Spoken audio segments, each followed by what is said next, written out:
And it's interesting that when you throw out an erotic theme, you're kind of saying, you could talk about how it feels to get your heart broken into a million tiny pieces, or you could talk about an extraterrestrial orgasm. I think that's kind of all on the table for this event. I'm glad we started where we did. We'll see where else we go. And as the host of this event, I always feel like, you know, I'm kind of like Letterman or Leno, you know, Lafleur, that's me. So what I thought I would do tonight is make a list. You know how they always make those 10 lists? So this is my list for you guys. This is my 10 things I have learned about love since my marriage ended. And I just thought, in the spirit of sharing, I'd make a sherry list. That's my contribution for the evening. Thank you very much. Okay, one. First thing I have learned about love since my marriage ended. I am an irredeemable sapiosexual art and talent whore. Comfortable. Okay. So, two. In some ways, healing a broken heart is just as mysterious and simple as healing a broken leg. And you just can't go out and run a marathon again, no matter how much you might want to, right after that shit gets broken. 3. There are an infinite amount of beautiful, every level, beautiful women in the world, but none of them are as me as I am.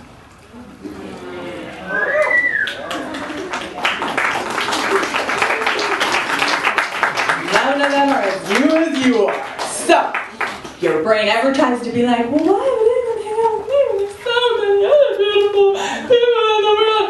Because they ain't you, fucker! You're you! You're the best you! And if you're not being the best you, work on it. 4. I really want to have the kind of sex that's like 2 puppies wrestling. That's my thing.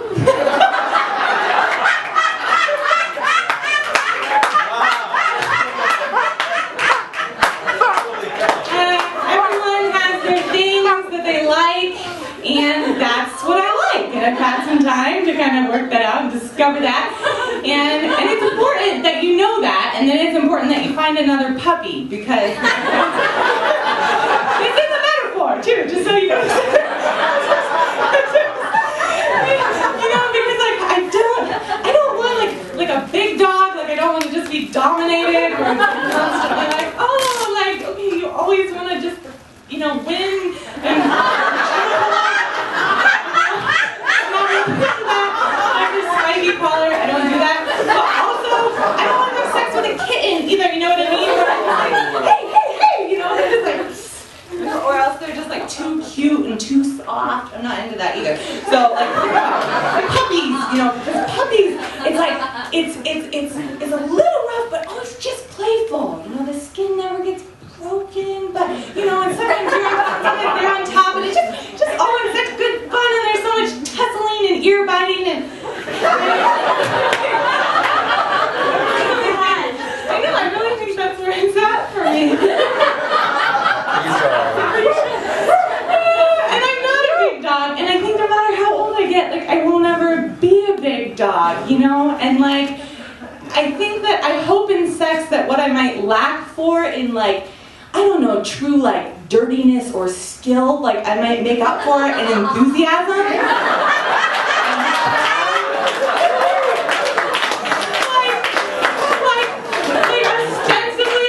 So maybe I'm not like the best at giving head because like I can't do like the really deep things like that. But I feel like I might be kind of like, you know what, like a puppy when you put that peanut butter in that cone thing.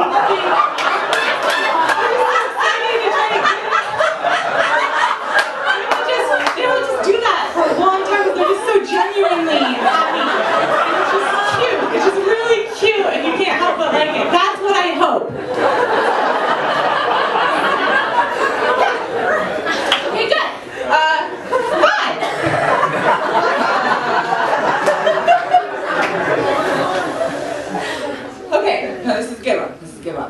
are involved. I would rather have honest uncertainty than false security. I don't care what you signed. I don't care what you said to me yesterday. Be honest. Okay, great. 6. The building, maintenance, and artful breaking of sexual tension is an underutilized and undervalued practice in modern relations. Build some tension, people. Like, really. It's like everyone's trying to just like eat a million Hostess cupcakes before they go to Sweet Life. When if they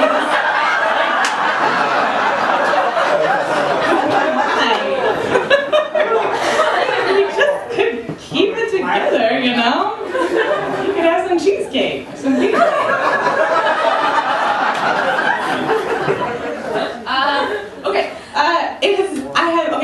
Where are we at? We're at, okay, sorry. 6. Okay, it's 7. It's 7. Good. I'm glad we all are doing this math together. 7. Okay. I have noticed that people like to fall in love the same way they like to do cocaine.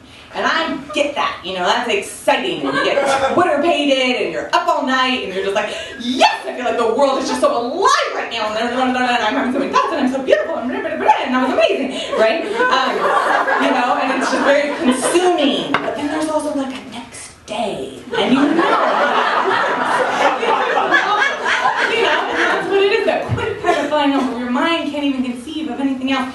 And I kind of have decided that for me, maturity may equal moving from a falling in love as cocaine type of thing to like a green tea model. I think that's about where I want to be at in my adult life because, you know, I don't want to totally give up all, you know, Twitter-patedness. It's cool, it's fun to have fun little thoughts you can't quite control, but green tea, you know, there's antioxidants and shit. Like, it's also healthy for you. And you can have a cup and do your day and you still feel good the next day. You can have another cup. And you don't think, man, I should never fucking touch this again. You know, 2 weeks go by and you want to. So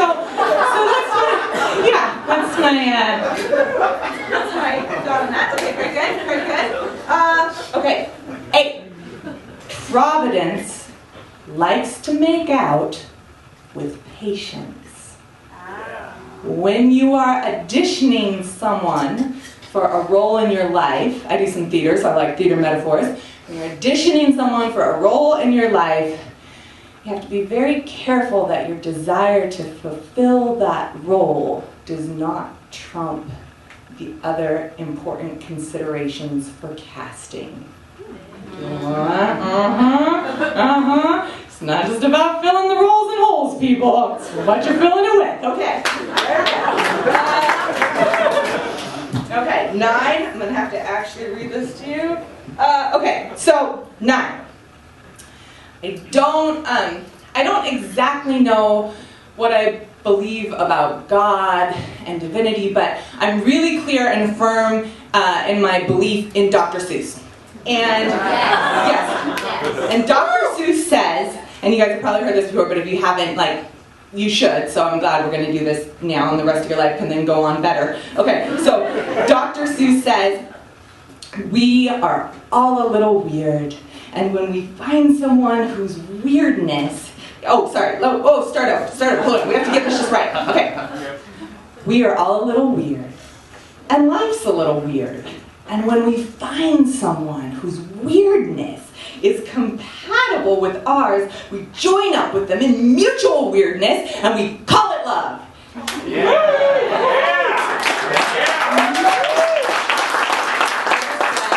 That's right, snowflakes. Okay.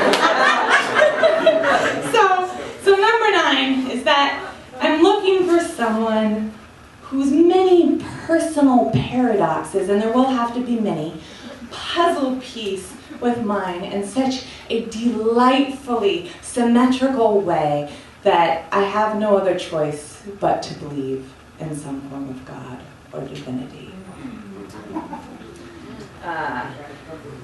Yeesh. They don't have to be from Whoville. They can be from like What'sville or I got a lot of money and a good sense of humorville, whatever.